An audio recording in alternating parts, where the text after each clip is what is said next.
traiga el comentario de la palabra y nos enriquezca con la iluminación de su Santo Espíritu a través de él.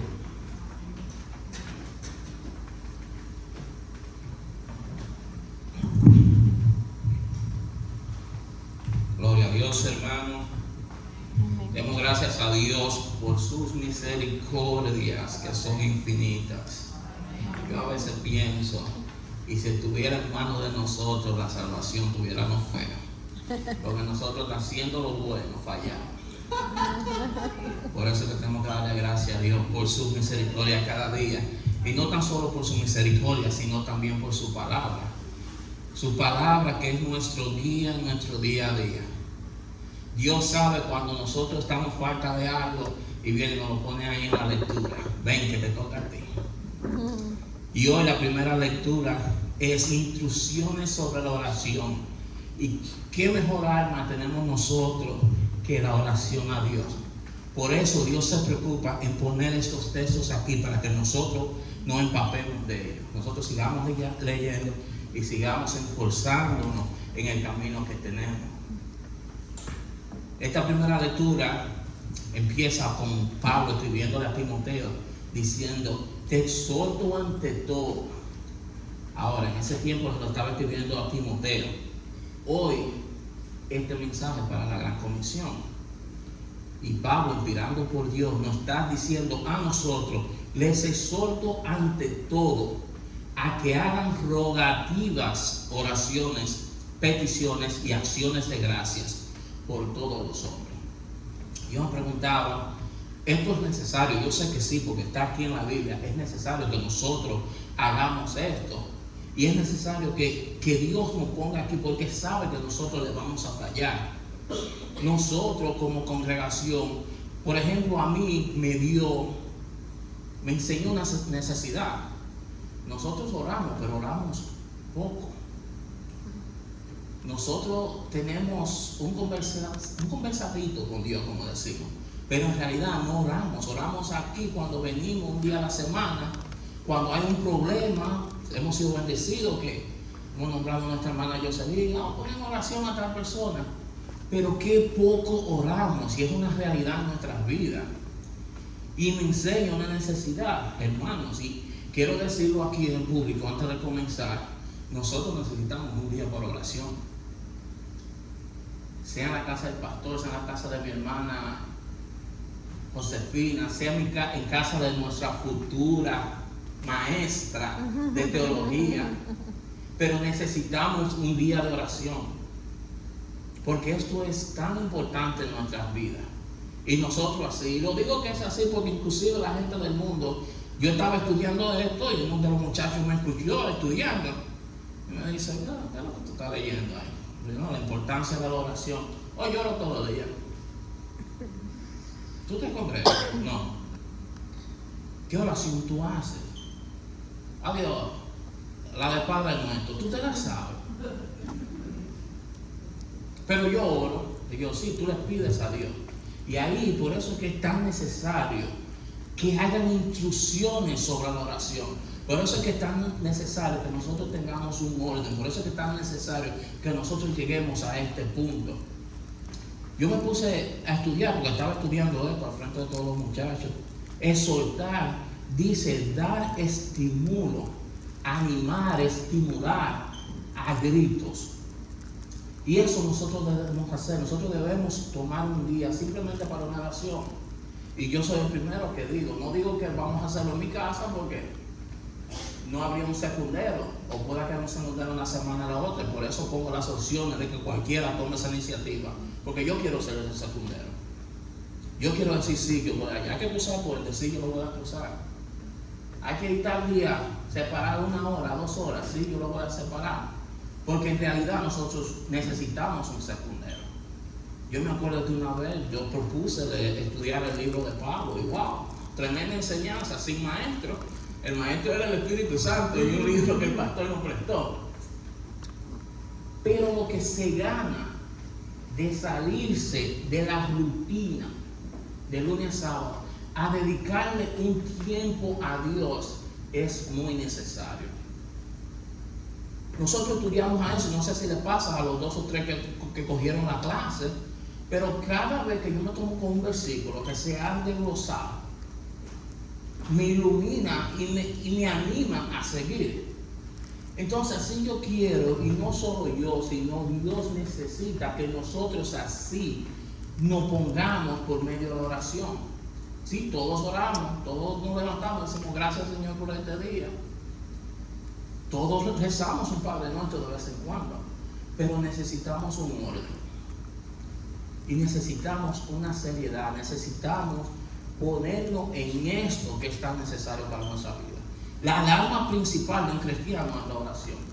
Entonces nosotros necesitamos reforzarnos aquí. Porque esa alma que Dios nos ha dado para eso. Oración, necesitamos el grupo de oración, necesitamos una sugerencia de una noche de oración. Y por eso quiero que al principio que eso quede, que Dios le toque el corazón a alguien y lo dedica, que aquí hay un secundero. En las madrugadas. Gloria a Dios. 5 de la mañana. Gloria a Dios. Gloria a Dios. Necesitamos seguir en eso. La palabra rogativa dice, esta palabra rogativa en el original destaca una necesidad.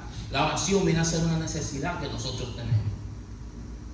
Es una necesidad para conectarnos más con Dios. Para conocer ese lado que todavía nosotros estamos ignorando. Necesitamos esa conexión. Ahora mismo alguien se tiene que preguntar, ¿por quién debemos orar? La palabra lo dice claro, por todos los hombres. Y subraya la palabra todas en tu Biblia. Y si tú no eres de los que subraya en tu Biblia, subraya en tu corazón. Necesitamos orar por todos los hombres. Debemos orar por nuestros amigos, al igual que por los que no nos caen bien. Que es una tremenda realidad. Ponte a pensar cuántas personas tienes y tú tratas en el día. Y ahora piensa por cuántas de ellas tú oraste. Vamos a quedar en la fea porque muy pocas veces oramos.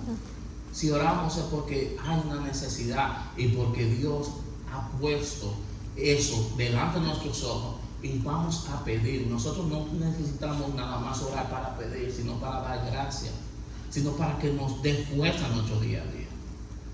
Si tenemos una conexión directa con el Padre, aprovechemos eso.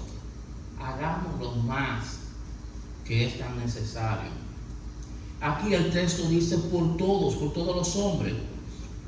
Hermanos, piensen que si hoy en día yo estoy aquí predicando, es porque alguien oró por mí. Y eso es simple. Hoy no tengo los temblores que yo tenía la primera vez, los sudores que me pasaban cuando yo me paré aquí por primera vez. Y yo estoy seguro que alguien oró por mí. Y le doy gracias a ustedes por esas oraciones. Porque las oraciones son las que van a mover el corazón de Dios. Una oración por un hermano va a mover el corazón de Dios para algo que pueda que esté predestinado, pero esa persona no esté en eso. Entonces ahí está la necesidad de orar el uno por los otros. Esa es la necesidad por la cual nosotros debemos orar.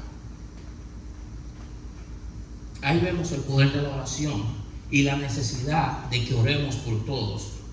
Orar uno por otros para que seáis sanados. La oración eficaz del justo puede mucho, dice en Santiago 5:16.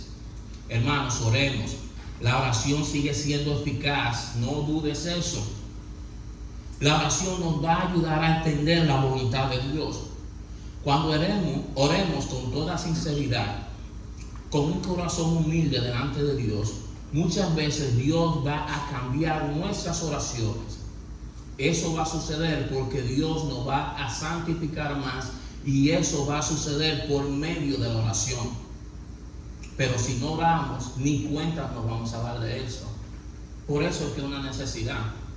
Nosotros todos tenemos un pensar y pensamos que sabemos que las cosas son así.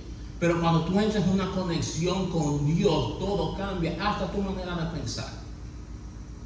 Hasta tu manera de pensar, tu manera de actuar. Pero eso solo se va a lograr teniendo una comunicación directa con Dios. Esto debemos de hacer. Orar en acciones de gracia, en agradecimiento. Orar en acciones de gracia por todos los hombres. No solo por los que nos caen bien, sino también por los que no. Ahora viene la parte buena. Primera de Timoteo 2:2 dice: por los reyes, por todos los que están en eminencia, para que vivamos quieta y reposadamente en toda piedad y honestidad. Pablo nos dice, necesitamos orar por todos los hombres. Y aquí en el verso 2 nos da un ejemplo. ¿Para qué? Para que no dudemos del significado de todos los hombres, ¿ok? Porque a veces pensamos que debemos orar con el que nos cae bien, con el amigo, con el necesitado nada más. No, si la palabra dice por todos, Dios quería que nosotros oramos por todos, ¿ok? Todos los hombres, aún incluyendo reyes y todos los que están en eminencia. Por los reyes se refiere a gobernantes. En este tiempo gobernaba uno de los emperadores más malvados que tenía Roma, Nerón, un hombre que ordenó una cruel persecución contra todos los cristianos. A este señor le mandaba a que quemaran y asesinaran a los cristianos. Y en este tiempo Pablo está diciendo, oren por ese hombre. No oren a Dios para que salga de ese hombre, no, oren por él. Porque la oración tiene el poder de cambiar un corazón. Nosotros no somos jueces. Hoy venían en el camino escuchando una prédica sobre eso. Cómo jugar con uno. Nosotros no somos jueces, pero sí tenemos el poder, sí tenemos la palabra que nos dice lo que es correcto y lo que es malo. Entonces nosotros ¿qué tenemos? No podemos ser jueces y decir, Dios mío, sácame ese hombre del camino. No, vamos a pedirle a Dios que por ese hombre, que toque su corazón para que él actúe en la voluntad de Dios. Aunque ante los ojos de nosotros se vea bien o mal. Pero si Dios hace que ese Señor actúe a su voluntad, creo que va a actuar para nuestro bien. Amén. Por eso que nosotros necesitamos seguir orando. ¿Para qué? Para que la voluntad de Dios se cumpla en todos los hombres. Amén. En los buenos y en los malos. Amén. Las autoridades, los más despiadados, oren por los hombres que quizás tú no orarías.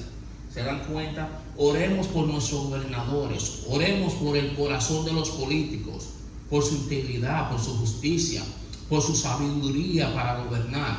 Oremos por eso. Somos la iglesia. Si la iglesia no ora por ellos, ¿quién va a orar por ellos? Yo recuerdo, aquí la mayoría somos dominicanos, cuando ganó presidente Danilo Medina, yo fui uno de los que, a mí no me gusta votar porque yo no creo en los hombres, pero yo dije, este hombre es cristiano, este es un hombre de Dios. Ganó, gloria a Dios. Pero yo estoy seguro, porque yo no oré, no sé quién lo haría. Yo estoy seguro que muy pocas personas oraron por ese señor y por el cargo que tenía. Y ese señor, un hombre de fe, llega al poder y en vez de usar su poder para bien, ¿qué lo hace? La misma que hacen todos los demás que suben ahí. Entonces, eso es un ejemplo de la necesidad. Por eso la palabra dice por todo. Porque nosotros no nos fijamos en eso y lo dejamos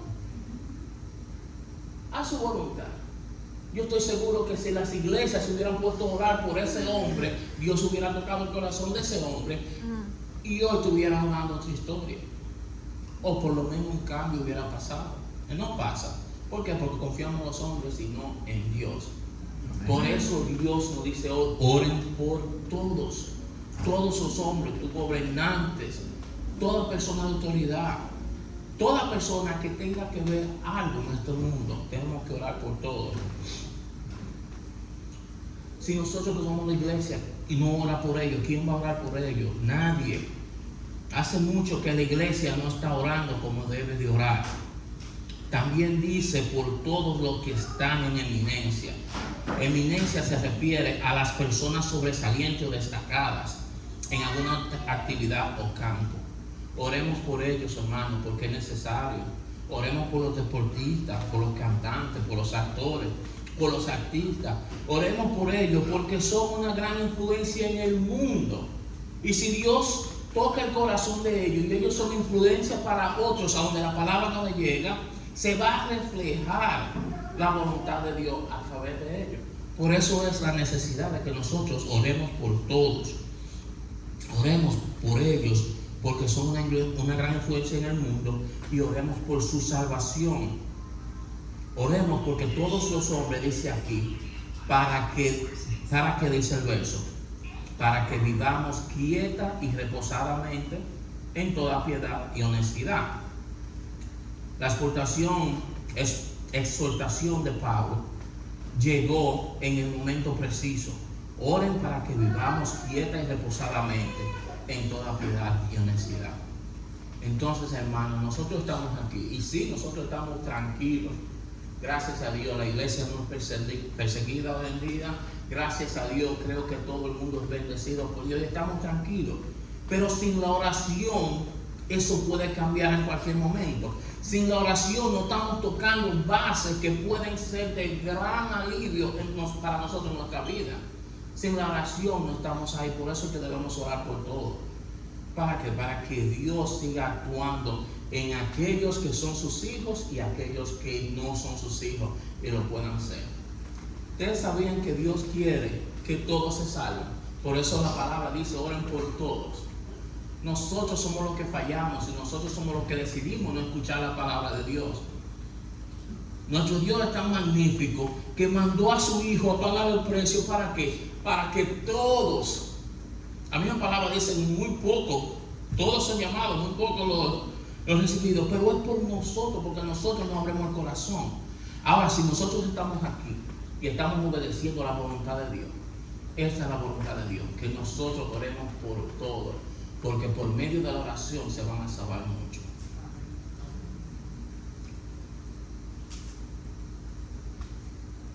Hermanos, la razón por la que hay tanta maldad en el mundo es porque no hemos estado rezando por todos los hombres. No hemos estado rezando para que Dios toque su corazón. No hemos estado rezando para que se haga la voluntad de Dios. La oración tiene el poder de afectar nuestro exterior, pero también nuestro interior. Sigamos orando, hermanos. Oremos más. Es una necesidad. Creo que cuando dice el vivir quieto en este verso, quieto y reposadamente, en toda piedad y honestidad, tiene que ver con lo que está pasando dentro de nosotros, más que lo que está pasando afuera. La idea no es que todo mi entorno cambie.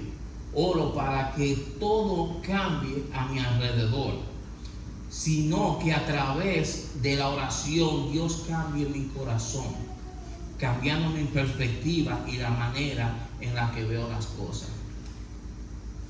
Nos enfocamos mucho en la palabra quieta y reposadamente, pero la clave está en toda piedad y honestidad.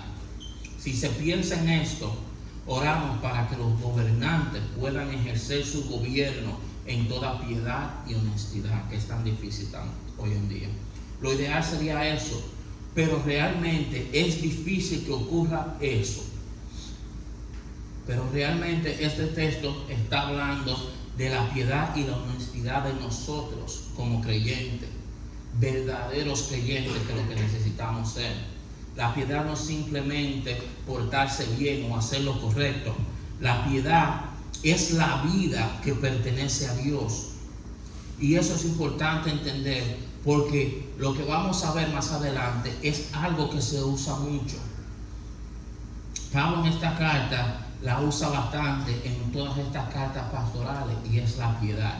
¿Y qué es la piedad? ¿A qué se refiere con piedad? Tenemos un concepto de piedad que se queda corto. Pensamos que piedad es como ser misericordioso, ten piedad de mí. O la piedad es como portarse bien. No, hermanos. La piedad es la vida que pertenece a Dios.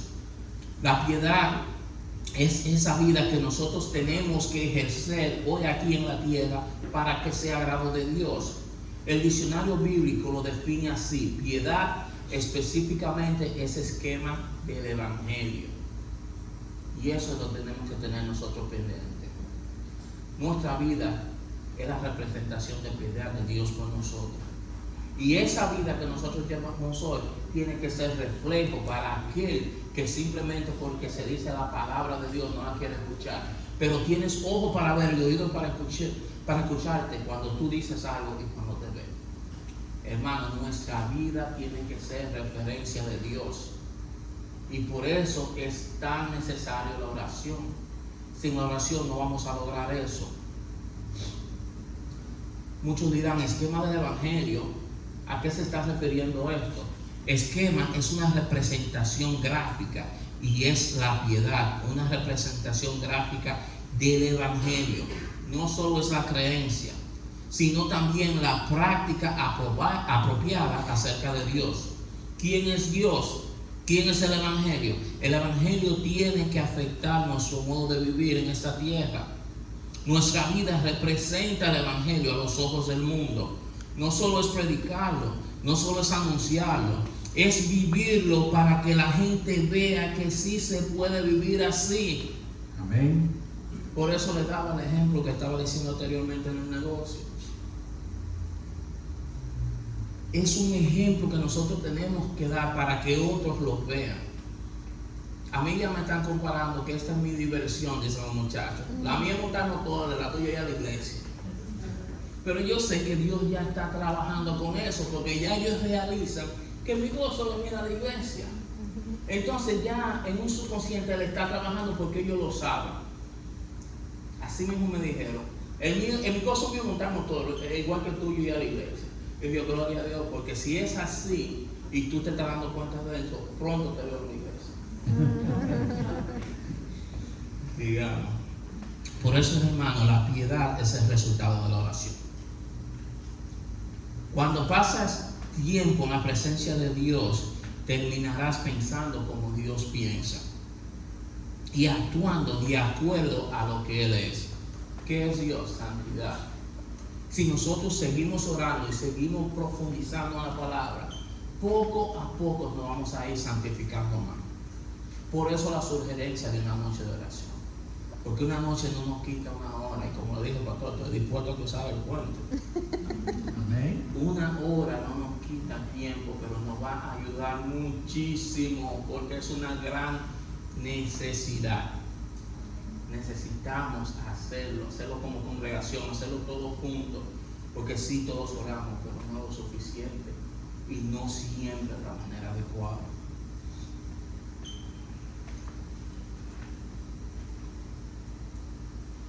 Cuando oramos por los demás, en especial por las personas malas y perversas, por las cuales no oraríamos como Nerón, Dios comienza a hacer una obra en nuestros corazones. Nos da su piedad a nosotros y nos convertimos en personas más honestas, reconociendo que también somos pecadores. Porque muchas veces oramos como el judío: gracias a Dios porque no soy como este publicano. Gracias, Señor, porque yo no soy como la tal persona. Cuando ves delante de quién estás y vienes con la actitud correcta, te vas a dar cuenta que tú no eres mejor que ellos y te vas a empezar a verlos con otra forma diferente, y esa forma es la piedad y con toda honestidad. Por lo tanto, aunque no nos agrade una persona, y vuelvo al tema, como un cargo público, como una autoridad, como gobernantes, aunque no nos agraden, debemos orar para poder honrar su posición, y la oración es algo que nos va a ayudar a hacerlo. Cuando oras por todos sus hombres, por tus amigos, por tus enemigos, por los que tienen necesidad, por los gobernantes, etc., llegas a comprender de una mejor manera lo que realmente le está sucediendo, lo que realmente le está pasando a ellos, porque responden y actúan de la manera que lo hacen. ¿Cuáles son las fuerzas que actúan en ellos? Entonces realmente puedes ver su verdadera necesidad. No solo es criticar y ver lo que el mundo secular puede ver, es ver más allá de eso, es ver con los ojos de Dios. Segunda de Corintios 5:17 dice: de modo que si alguno está en Cristo, nueva criatura es. Las cosas viejas pasaron, he aquí todas son hechas nuevas. Cada vez que usemos este versículo, pensamos que está hablando de la vida pasada, que nuestro pecado ya Dios terminó con él, ya todo es nuevo. No está hablando de eso, hermano. Está hablando de la manera que ahora nosotros vemos el mundo, porque el versículo anterior dice, de manera que nosotros los creyentes, de aquí en adelante, a nadie conocemos según la carne. ¿Te das cuenta? Eso déjalo para los que no conocen al Señor, que lo único que pueden ver es a través de su carne. Su percepción es a través de sus ojos. Nosotros ya tenemos más que eso. Tenemos una perspectiva mejor. A nadie conoce según la carne. Y aun si a Cristo conocimos según la carne, como un simple carpintero, ya no lo conocemos así.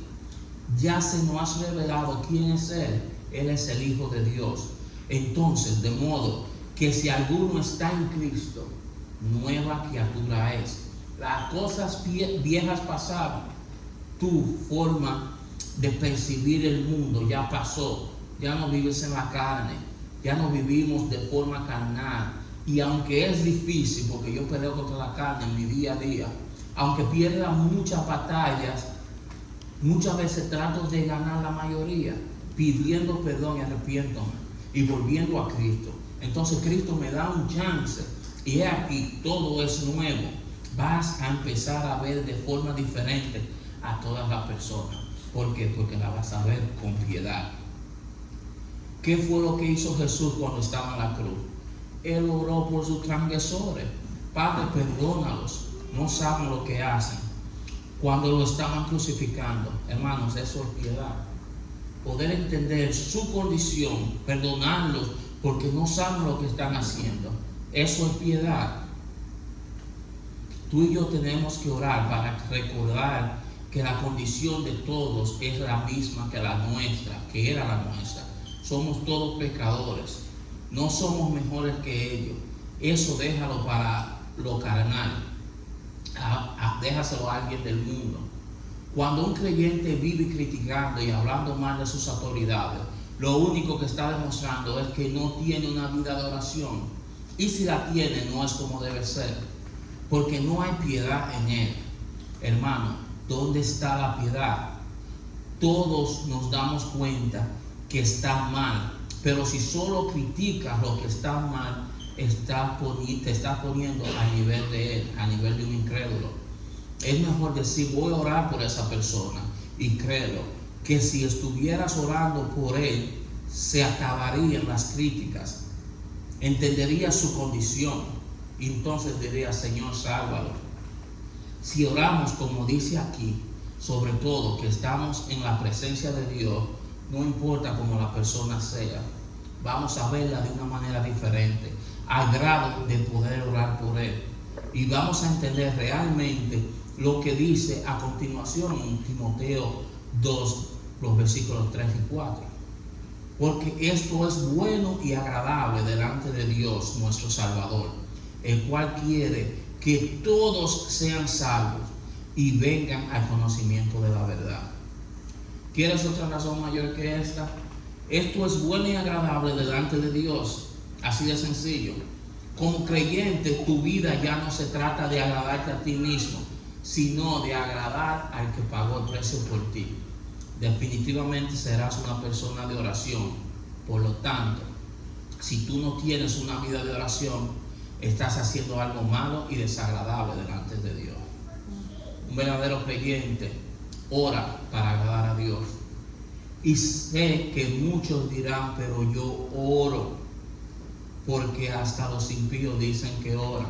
Pero mi hermano, si tu vida no agrada a Dios, necesitas más oración. Yo necesito más oración. Tú necesitas más oración. Nosotros como iglesia, juntos necesitamos más oración. Hermano, necesitamos agradar a Dios como dice la palabra. Y esa es la clave. Y lo vemos aquí. 1 Timoteo 2:4, el cual quiere que todos los hombres sean salvos y vengan al conocimiento de la verdad. Es como si Pablo nos estuviera diciendo, Dios no solo quiere tu salvación, Él quiere la salvación de todos. Tienes que orar por eso. Ora para que sea un instrumento de salvación en las manos de nuestro Señor y vengan al conocimiento de la verdad. Y así ellos vendrán a Cristo. El deseo del corazón de Dios es salvación, hermanos. Dios nos levanta como iglesia a predicar su evangelio, a predicar su verdad, a predicar a Cristo, que es nuestro Salvador. Como dice en 1 Timoteo 2:5, porque hay un solo Dios y un solo mediador entre Dios y los hombres, y es Jesucristo hombre.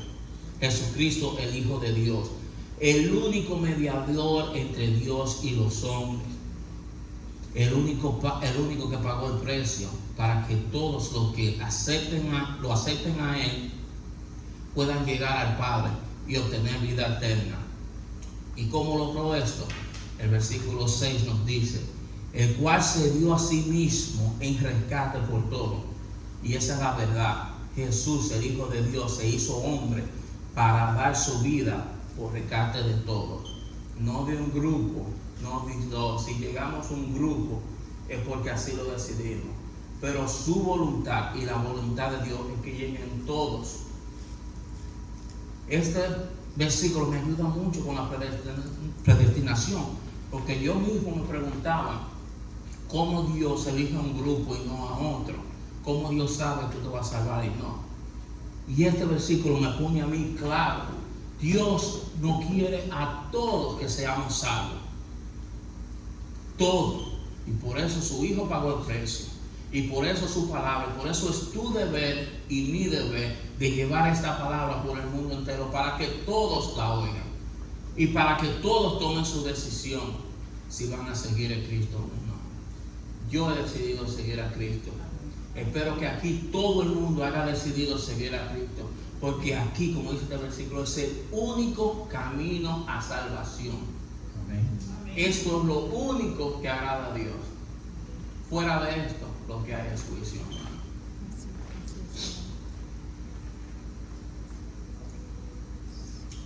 Primero de Timoteo 2:7 dice, para esto yo fui constituido y predicador y apóstol. Digo verdad en Cristo, no miento. Y maestro de los gentiles en fe y verdad. Y Pablo habla de su ministerio mostrando esto. Hermanos, yo predico esto. De esto se trata. Dios me rescató a mí. Tuvo misericordia de mí. Me puso en el ministerio por pura misericordia, por pura gracia. Pero para eso, para anunciar eso, sus nuevas buenas. Hermanos, aquí nos demuestra, nosotros tenemos un compromiso, al cual miramos al lado mucho. Pero tenemos un compromiso y es de llevar esta palabra, de llevar esta verdad donde quiera que vayamos, donde quiera que estemos, porque eso es lo que Dios quiere para nosotros. Pablo dice, fue constituido apóstol, predicador. Apóstol habla de una persona que tiene un llamado, una misión, una encomienda. Y eso tenemos nosotros aquí, un llamado, una misión, una encomienda. Aunque queramos hacernos los locos en buen dominicano, hermanos, en Cristo no podemos mentir. Si estamos en Cristo, eso se tiene que ver y lo tenemos que llevar donde quiera. Pablo se lo está dejando aquí claro a Timoteo, que su apostolado, esto lo escribió para que todos los demás sepan.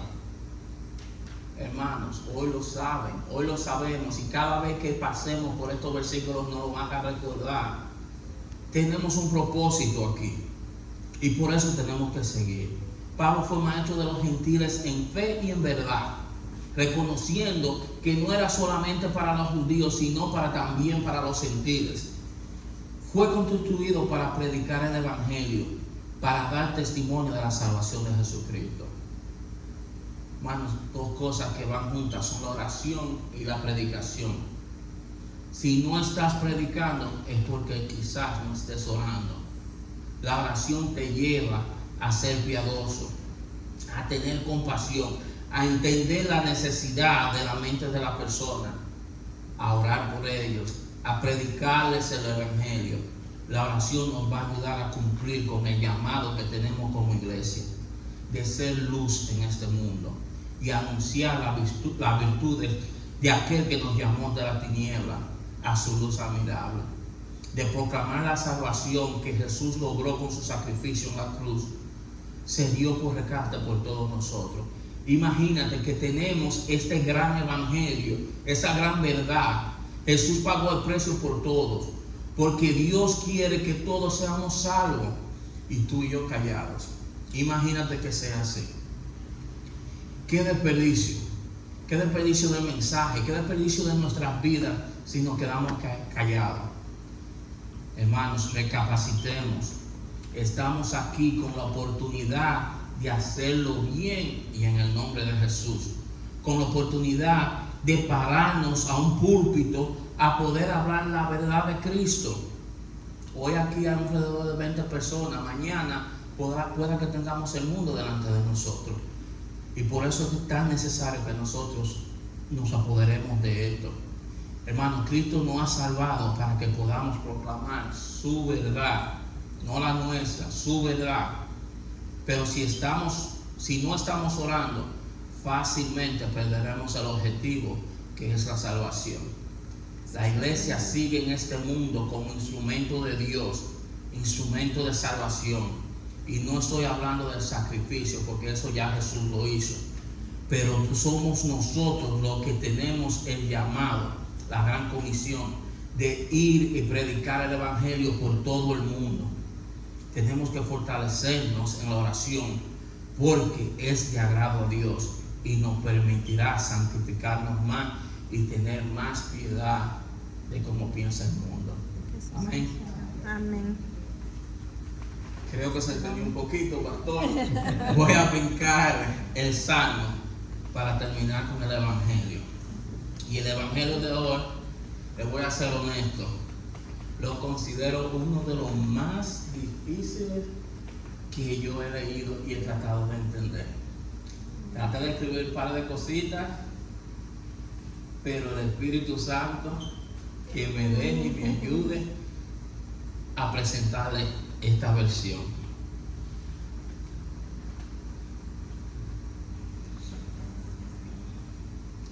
Lucas 16, del 1 al 13, el mayordomo infiel.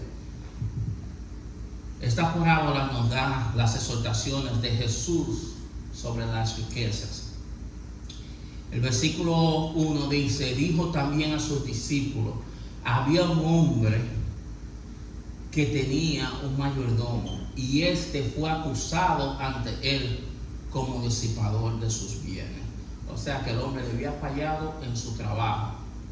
Entonces le llamó y le dijo: ¿qué es esto que oigo acerca de ti?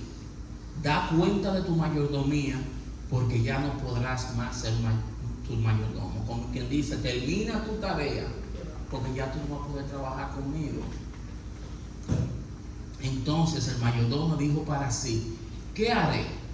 Porque mi amo me quita mi trabajo, básicamente. Cavar no puedo, o sea, no puedo hacer trabajo pesado y me da vergüenza mendigar. Ya sé lo que haré, para que cuando se me quite la mayordomía, mi trabajo, me reciban en sus casas. Y llamando a cada uno de los deudores de su amo, dijo al primero: ¿cuánto debes a mi amo? Él dijo: 100 barriles de aceite. Y le dijo: toma tu cuenta, siéntate pronto y escribe 50, la mitad. Y le dijo a otro: ¿tú cuántos debes? Y le dijo: 100 medidas de trigo. Él le dijo: toma tu cuenta y escribe 80. Y aquí viene la explicación de Jesús. Aquí se nos dio el ejemplo de solo dos, pero no se sabe cuánto había, no se sabe qué tanta maldad hizo este hombre. Entonces aquí viene la explicación de Jesús en el versículo 8, y dice: y alabó el amo a mayordomo malo por haber hecho sagazmente, porque los hijos de este siglo son más sagaces en el trato con sus semejantes que con los hijos de la luz. ¿Y a quién está comparando aquí? Los hijos de este siglo con los hijos de la luz. ¿Y qué dice Jesús? ¿Qué dice Jesús que son los hijos de este siglo? O sea, la gente del mundo, los hijos del mundo. Estos son más sagaces que los hijos de la luz. O sea, la gente del mundo son más sagaces, más hábiles, el dominicano más tigre, más vivos que los hijos de la luz, que los cristianos que están buscando hacer la voluntad de Dios. ¿Qué significa sagaz?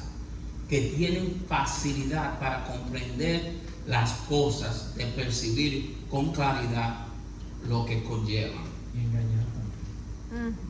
Entonces, veamos qué significan estas cosas.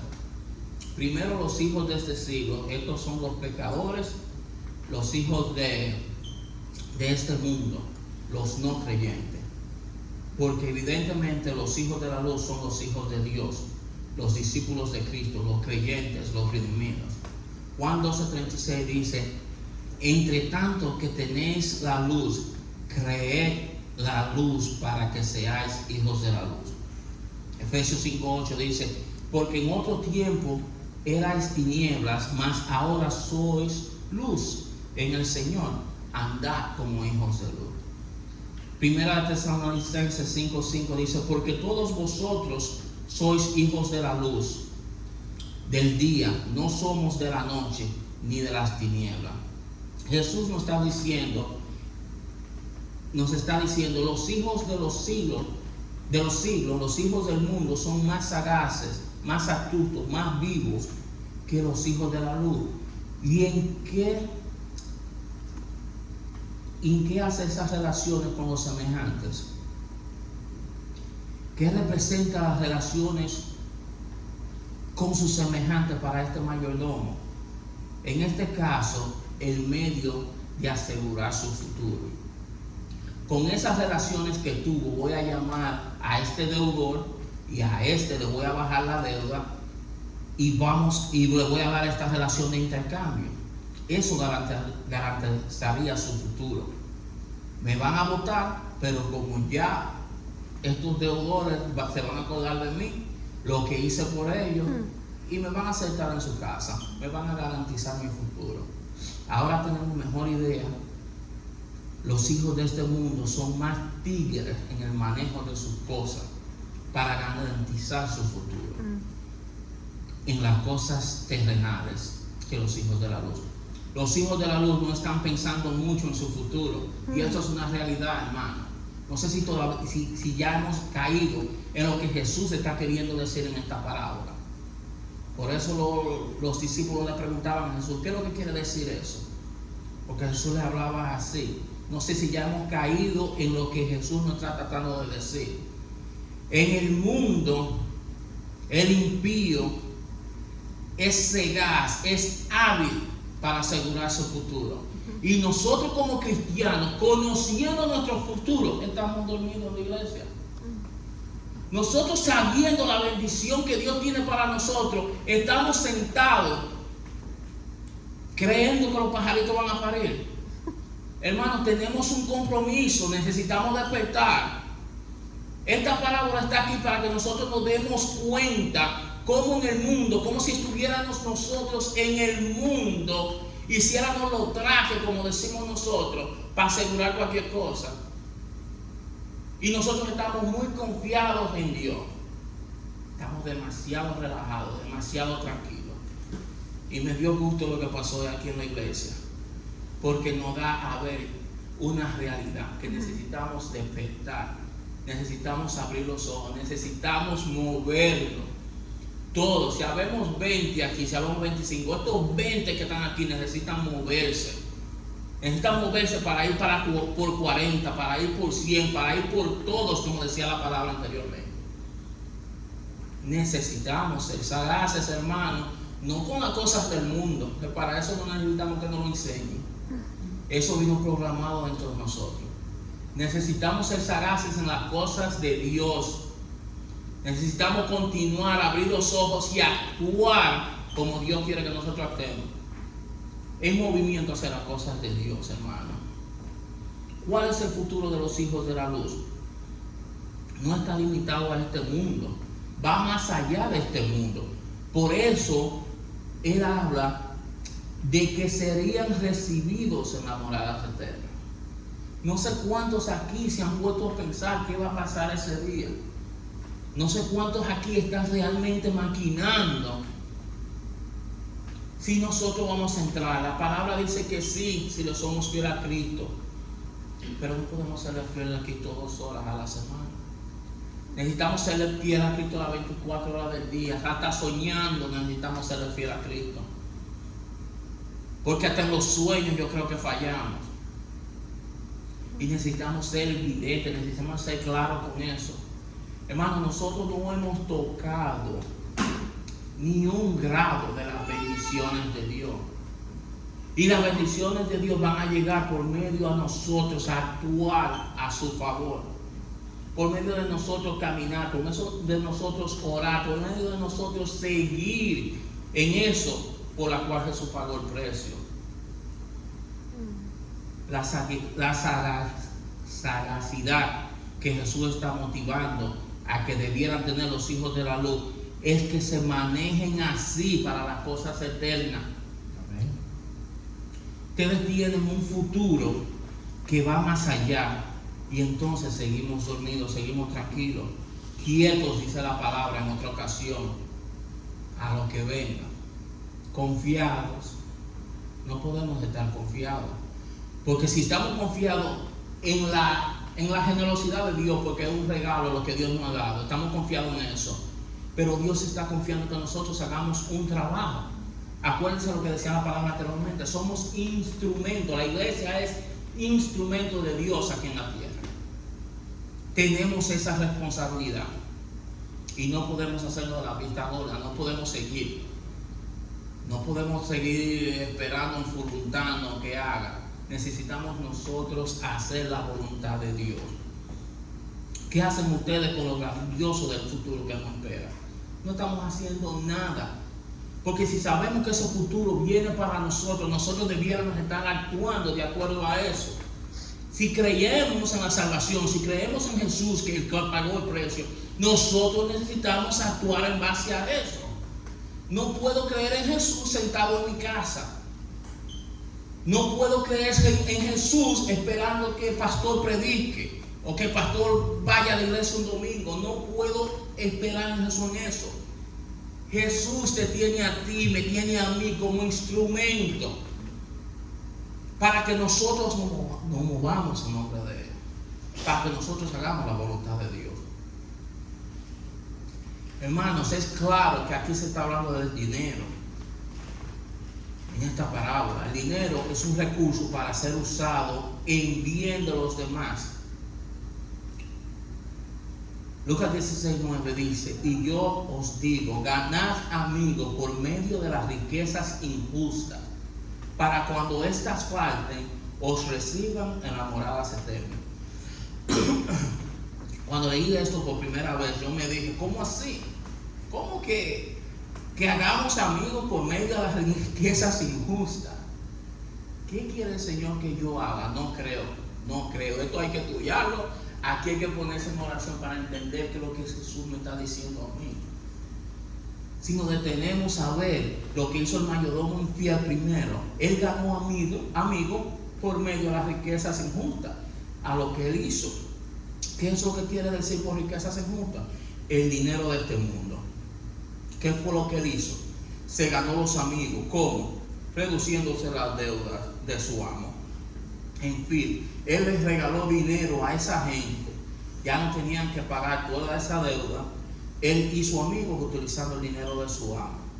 Ahora Jesús nos dice a nosotros, los hijos de luz, a los creyentes, a sus discípulos, ganar amigos por medio del dinero. Y yo me pregunto, ¿qué tipo de amigos vamos a ganar por medio del dinero? Y lo que Jesús nos quiere decir es que usemos el dinero que tenemos nosotros, que nos ganamos nosotros en este mundo, que se puede llamar las riquezas injustas, para ayudar a otros. Eso es lo que Jesús me quiere decir. Los amigos que nos vamos a buscar es el necesitado, porque la misma palabra dice, me viste necesitado y no me diste de comer. Cuando usted ve un necesitado, ayúdelo. Cuando usted ve a alguien que necesita, no tiene que ser un mendigo en la calle, pero cuando usted ve un hermano, un amigo, un primo, un conocido y hasta uno que usted no conozca, usted lo ve en necesidad, ayúdelo, porque ahí es que eso se trata, de eso que nos está hablando Jesús. Que utilicemos las riquezas injustas, lo que nosotros nos ganamos aquí en nuestro día a día, que no es de nosotros, ¿okay? Que eso es por medio de Dios que nosotros no lo ganamos, lo usemos para hacer bien. Porque entonces, haciendo ese bien, entonces sí aseguraremos nuestro futuro. Amén. Eso es lo que necesitamos hacer, hermano. Para cuando estas falten, dice la palabra, o sea, para cuando te llegue la muerte, nos reciban en la morada eterna. Fuéramos recibidos en la presencia de Dios para vida eterna, porque todos vamos a ver a Dios. Pero unos para vida eterna y otros para muerte eterna. Entonces Jesús nos está diciendo, lo que tú te ganas hoy trabajando allá en ese almacén, úsalo para el bien de los demás, no el bien tuyo. Lo que yo consigo en mi día a día, que a veces nos concentramos muchísimo en eso, en lo que yo consigo para mí, úsalo para el bien de los demás, para el bien de los otros. ¿Para qué? Para que aseguremos nuestro futuro allá, en lo eterno, a donde cuenta. No aquí, hermano. Aquí Dios nos ha dado todo lo que necesitamos. Aquí no hay nadie que necesite. Si usted dice yo no tengo un carro, tengo que coger una guagua, Dios le dio los 2 pesos para que se monten la guagua. ¿Ok? Nosotros tenemos todo lo que necesitamos, pero en eso que nosotros tenemos que ser claros a Dios, que serle fiel a Dios. Ahora entiendo lo que este mayordomo hizo, su astucia. Usó su astucia. Como los hijos de Dios deberían ser astutos con las cosas de Dios. Por eso cuando una persona abre los ojos y ve una necesidad y aporta esa o mueve a alguien para que se haga cargo de eso, eso es ser astuto en las cosas de Dios. Y eso es lo que nosotros necesitamos ser, astutos con las cosas de Dios. Tenemos que estar claros en eso. La astucia está relacionada con la administración o uso de los recursos que Dios nos dio. ¿Ok, hermano? El dinero es un recurso para ser utilizado para el bien de los demás. Es para su reino, no para el nuestro. Es usarlo para aquello que nos va a dar entrada en la morada celestial. Cuando veas a un necesitado, ayúdalo, porque eso le da gloria a Dios. Cuando veas una obra relacionada con el Evangelio, ayúdala. ¿Por qué? Porque eso es la gloria de Dios. Hermanos, todo lo que tenemos es de Dios y no de nosotros. Nosotros somos sus mayordomos. Nosotros es que estamos administrando lo que Dios ha puesto en nuestras manos. Ahora Jesús ya no va a lo que debemos hacer con los demás, sino a evaluarnos a nosotros mismos. ¿Quiénes somos nosotros? Mayordomos de Dios. Lo que estamos administrando hoy en día no es tuyo ni es mío. Eso es de Dios y por ende debemos usarlo para las cosas de Dios. Lucas 16:10 dice: el que es fiel en lo muy poco, también en lo más es fiel. Y el que en lo muy poco es injusto, también en lo más es injusto. El 11 sigue diciendo: pues si en las riquezas injustas no fuiste fieles, ¿quién nos confiará en lo verdadero? Hermano, ustedes están escuchando lo que dice la palabra.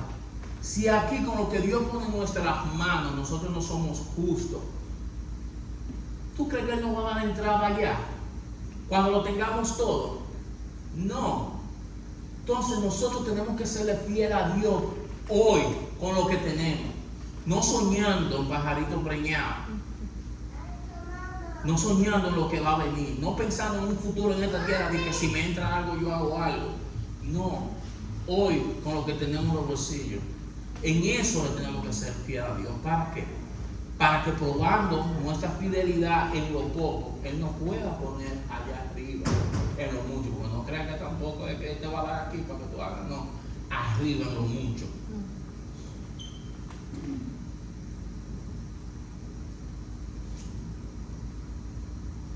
El 12 sigue diciendo: y si en lo ajeno no fuiste fieles, ¿quién os dará lo que es vuestro? Hermanos, Jesús pasa de ser amigos para entrar en la morada celestial a un llamado de fidelidad con el uso de estas riquezas. Él comienza comparando una persona que es fiel en lo muy poco, también en lo mucho va a ser fiel. Y el que es injusto con lo que tiene hoy, en lo muy poco, en los bolsillos, también será injusto en lo mucho. Eso es algo importante, hermanos, porque no sé si a ustedes les ha pasado que cuando hay alguna necesidad para el reino de Dios, es desear tener una gran suma de dinero para dárselo a ese propósito. O como he oído por ahí, si Dios me da un palecito para jugarlo, para ver si me saco, para hacer una nación en la iglesia. No, Dios te dio lo que tú necesitas hacer. Dios es tan perfecto, oiga, hermano, que no quiero salirme del tema, pero Dios es tan perfecto que sabiendo que nosotros no podemos por nosotros, Él nos arma el cuadro completo para que nosotros lleguemos a Él, para que tengamos todo. Inclusive dijo que ustedes no van a poder nunca. Ve y paga el precio. Ve y paga el precio para que tú te puedas salvar y puedas llegar aquí a la morada eterna. Hermano, ese es el futuro que tenemos que pensar. Todo está garantizado allá arriba, pero tenemos que cumplir con la voluntad de Dios hoy aquí en la tierra. Tenemos que ser fiel con lo poco que tenemos.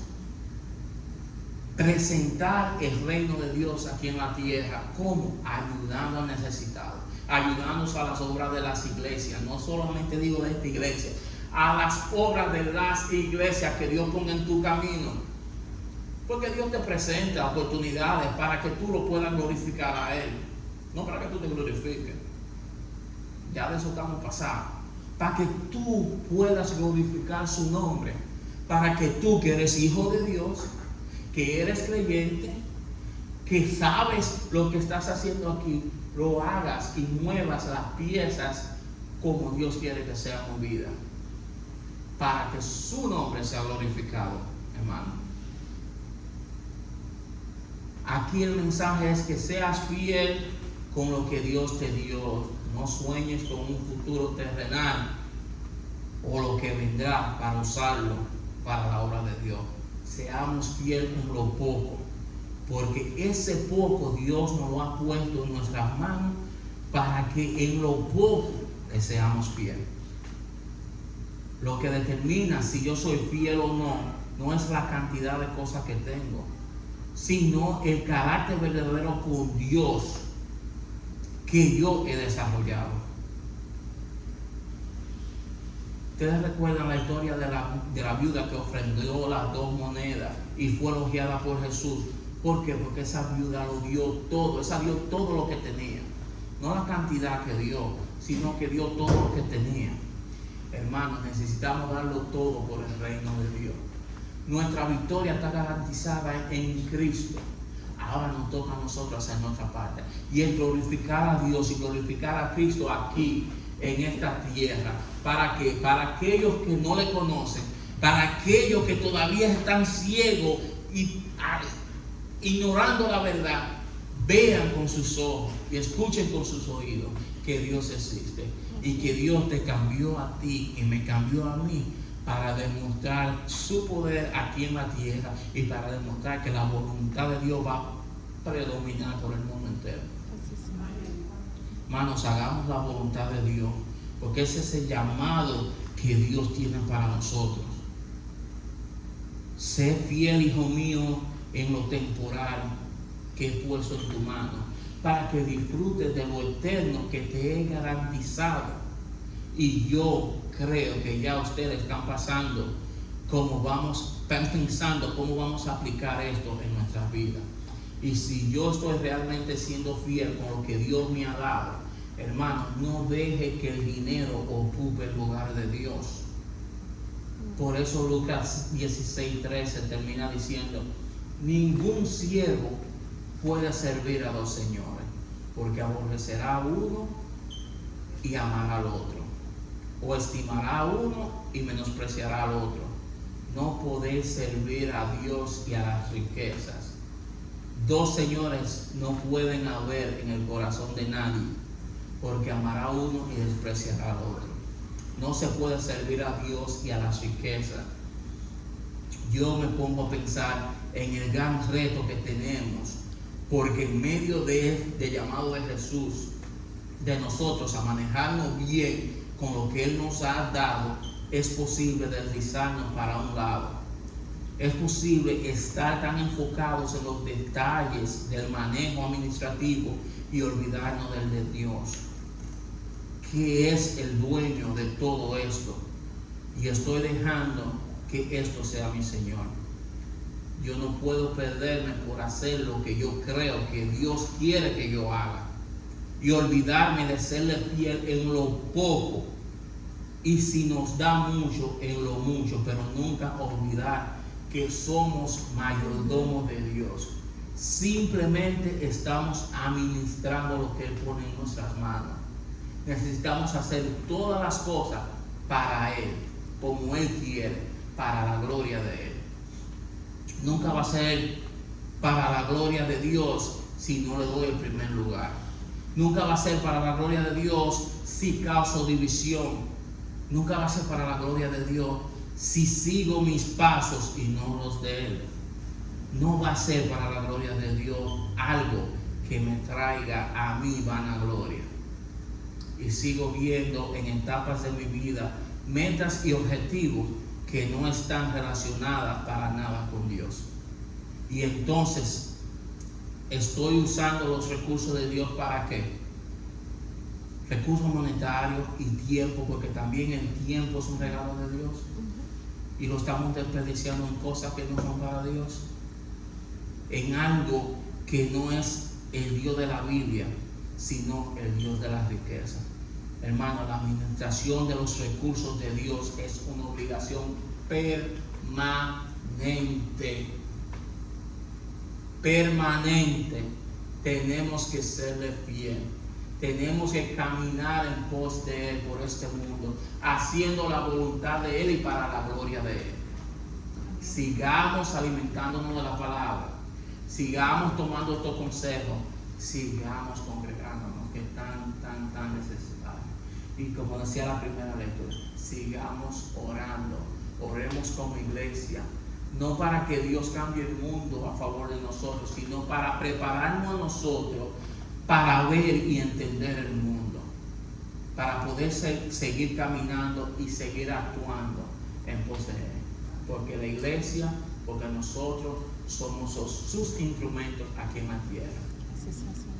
Que lo que Dios puso en tu mano, recuerda que tú eres su mayordomo y lo debes usar para la gloria de Él. Que Dios le bendiga.